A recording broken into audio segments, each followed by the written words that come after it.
खरगोन शहर के पीएमश्री कॉलेज में गत दिनों हुई संगठनात्मक बैठक मामले ने तूल पकड़ लिया है। शुक्रवार को कॉलेज के विद्यार्थियों ने परिसर में स्वीकृत बाबा साहेब की प्रतिमा स्थल चयन स्नेह सम्मेलन के साथ ही राजनीतिक लोगों की हुई बैठक मामले में प्रदर्शन कर आपत्ति दर्ज कराई। छात्र भागीरथ खतवा से सत्यम मोदे, अमन मकवाने, योगेश गोखले आदि ने प्राचार्य शैल जोशी से मुलाकात कर बताया कि गत दिनों प्राचार्य कक्ष में हुई राजनीतिक संगठनों से जुड़े पदाधिकारियों की बैठक से शासकीय कार्यों की गोपनीयता भंग होने का खतरा है।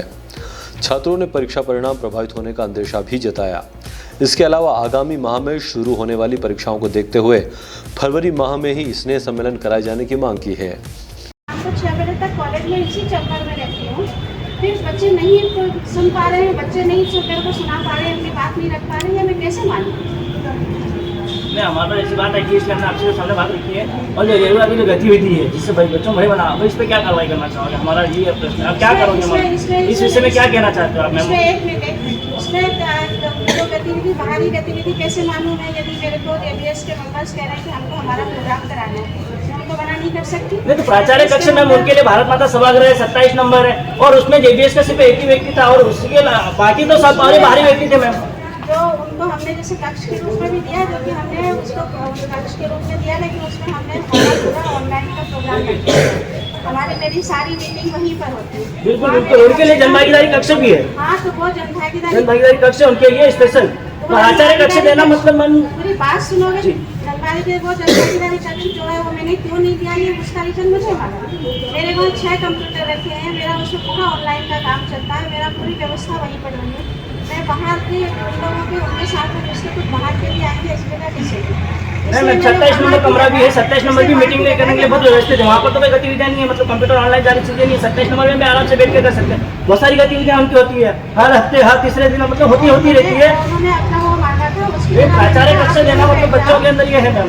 आप वहाँ की जगह यहाँ बैठ जाओ, वहाँ पे मैं नहीं खोल सकती क्योंकि वहाँ पे मेरा दूसरा काम ऑनलाइन का पूरा काम जिसको मैं नहीं कर सकती, उसमें थोड़ी भी छेड़छाड़ जाती है। बिल्कुल वो मानते कि चलो वो कमरा नहीं देने योग्य था, लेकिन 27 नंबर तो था ना मैम। वो ज्यादा सेंसिटिव था, इसलिए उसके जगह 27 नंबर तो देने योग्य था, 27 नंबर देने योग्य था। 27 नंबर में तो उन्होंने प्रोग्राम दिया है। हाँ, तो बैठक भी वहीं कर सकते हैं, मीटिंग वगैरह सब वहीं कर सकते हैं। हम गार्डन में बैठते हैं, अभी आपके सामने धूप में हमने तो मीटिंग रखी, चाहते तो हम भी 27 नंबर ले सकते थे, करने को तो कई बार भी कर सकते हैं, लेकिन प्राचार्य कक्ष प्रशासनिक दायरे के अंदर आता है, गोपनीयता रखी जाती है, बहुत सारी चीजें यहाँ पर ये की जाती है।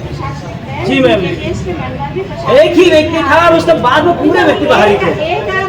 ऐसा नहीं है मैम, एक व्यक्ति के आड़ में ऐसा नहीं कि बाहरी व्यक्तियों का आना जाना लगा रहे। महाविद्यालय मैम शासन का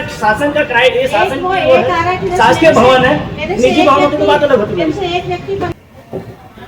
प्रतिमा के बाबा साहब भीमराव अम्बेडकर जी की जो प्रतिमा लगाई जानी है, अभी उसके विषय में कोई निर्णय नहीं हुआ है कि वो कहाँ लगाई जाएगी। मैंने स्टूडेंट अभी आए थे तो उनसे ये कहा था कि आपकी जो आप कहाँ लगाना चाहते हैं वो अपना प्रपोजल दे दीजिए, हम अपना उसको जनभागीदारी समिति की मीटिंग में रख देंगे। अभी कहाँ लगाई जानी है ये अभी निश्चित ही नहीं हुआ है, तो नाराज़गी कैसे हो रही है समझ से परे। 16 तारीख को जो प्रोग्राम हुआ था उसमें जेबीएस के हमारे यहाँ जो मेंबर्स हैं उनका कुछ प्रोग्राम उन्होंने मेरे से परमिशन मांगी थी कि हमको अपना प्रोग्राम कराना है, तो उसके लिए उनको परमिशन दी गई थी। रहा सवाल प्रिंसिपल चैम्बर के लिए, उनके लिए जो कमरा दिया हुआ है उसमें मेरा सारा ऑनलाइन का काम चलता है, बहुत सारे कंप्यूटर्स रखे हैं, इसलिए वहाँ की जगह मैंने उनको यहाँ अलाउ किया था। महाविद्यालय में विगत दिनों हमने बाबा साहेब की मूर्ति लगाने के लिए ज्ञापन दिया था और हम धन्यवाद भी देते कि उन्होंने महाविद्यालय में मूर्ति लगाने के लिए प्रस्तावित भी कर दिया है।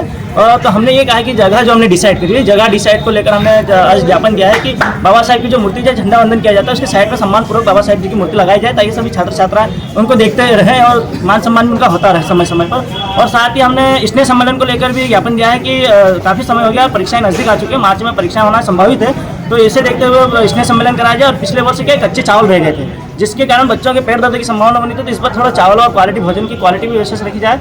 और हमारी तीसरी मांग थी बच्चे फुटबॉल वॉलीबॉल खेलते हैं तो फुटबॉल उनकी गंदी नाली में चली जाए, तो यहाँ की नालियों को ढका जाए।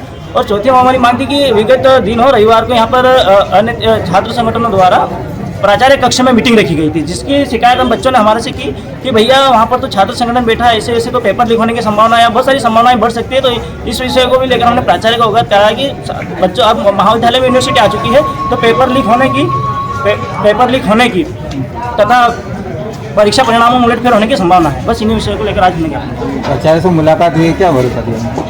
निराकरण करने की बात कही। जैसे ही हमने पिछले कुछ दिनों पहले हमने बाबा साहेब की मूर्ति लगवाने के लिए आवेदन दिया था, तो हमने आज उसकी जगह डिसाइड करने के लिए आवेदन दिया है। और साथ ही पिछले साल जो स्नेह सम्मेलन करवाया गया था उसमें कच्चे चावल दिए गए थे, तो हम ये आशा करते हैं कि इस बार कॉलेज प्रशासन इस बात का ध्यान रखा जाए कि बच्चों को कच्चे चावल और खाने की सुविधा थोड़ी ठीक की जाए। और जो हमारा खेल प्रस्ताव है वहाँ पर जो नालियाँ हैं तो वहाँ पर बच्चे फुटबॉल खेलते हैं, तो वो फुटबॉल खेलते टाइम जो फुटबॉल रहती है वो नालियों में चली जाती है, तो उससे क्या होता है बच्चों के हाथ खराब होते हैं और कीटाणु से बीमारियाँ भी फैल जाएगी। तो मैं प्राचार्य महोदय से यही आशा करूँगा कि वो जल्द से जल्द नालियों को बंद करवाएं, जिससे वहाँ पर खेल प्रसार में बच्चे आराम से भाग ले सकें और खेल खेल सकें। Bureau report, DGNA news, Khargone.